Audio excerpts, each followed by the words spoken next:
Hey everyone, if you're using ClickFunnels 2.0 to build funnels and ActiveCampaign for email marketing, you're going to love this tutorial. Today I'm going to show you how to connect the two so that every lead captured in ClickFunnels gets automatically added to your ActiveCampaign workflows.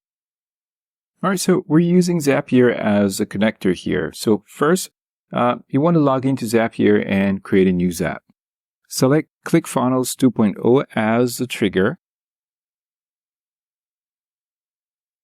There we go. And let's search for ClickFunnels. And we're going to click on 2.0. All right, so we have ClickFunnels as our trigger. And for a trigger event, we're going to choose Contact Completed Course. Also, remember to sign into your ClickFunnels account to connect. And Contact Completed Course. Depending on what you want to track, this will automatically trigger an action every time someone interacts with your funnel.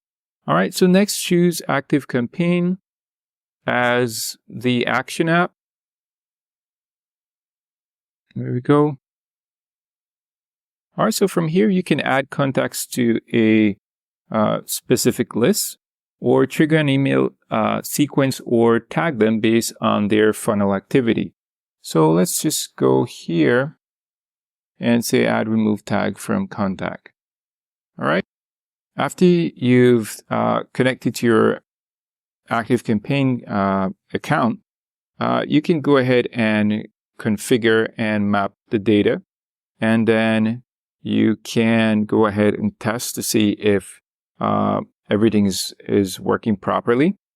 And then turn on your Zap and you're good to go. So the best part is that once you set this all up, it runs automatically. So you don't have to worry about manually transferring leads.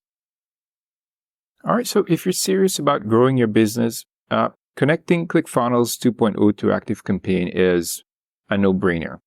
And if you're new to ActiveCampaign, there's a free trial waiting for you in the description. I'll see you in the next one.